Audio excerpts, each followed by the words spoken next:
Hello everyone, আমার channel জয়াস cooking কিচেনে সবাইকে স্বাগত। আজ আমি একটি রেসিপি তোমাদের সবাইয়ের সাথে শেয়ার করব, সেটি হলো দই ভিন্ডি। চলো তাহলে স্টার্ট করি। ফ্রেশ ভেন্ডি নিয়ে কেটে নিয়েছি, তার সাথে পেঁয়াজ, কাঁচা লঙ্কা, ধনেপাতা কুচি করে নিয়েছি। টক দই নিয়েছি, বাড়িতে বানানো টক দই। তার মধ্যে লঙ্কা গুঁড়ো হাফ চামচ, জিরে গুঁড়ো হাফ চামচ, হলুদ গুঁড়ো হাফ চামচ, ধনে গুঁড়ো হাফ চামচ আর অল্প গরম মশলা নিয়ে ফেটিয়ে নেব।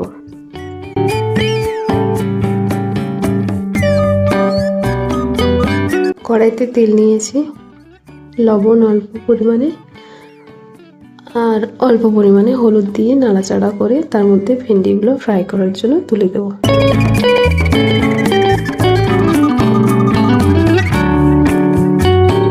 ভেন্ডিগুলো নাড়াচাড়া করে ফ্রাই হওয়ার পরে নামিয়ে কড়াইতে আবার ওই কড়াইতে তেল দিয়ে দিলাম।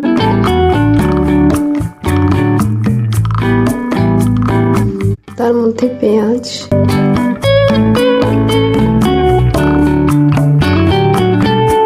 কাঁচা লঙ্কা দিয়ে নাড়াচাড়া করে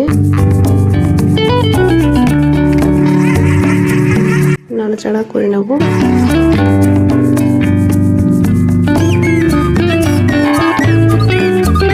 পেঁয়াজগুলো একটু একটু ভাজা ভাজা হয়ে গেলে তারপর ফেটিয়ে রাখা যে দইটা দিয়ে দেব।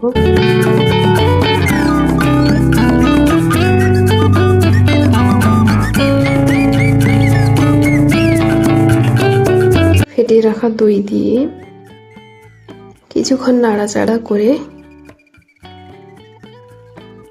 ভেন্ডিগুলো দিয়ে দেব। ভেন্ডিগুলো মাখা মাখা হয়ে এলে তার মধ্যে একটু জল দিয়ে নাড়াচাড়া করে ধনেপাতা কুচি দিয়ে নাড়াচাড়া করে নামিয়ে নেব।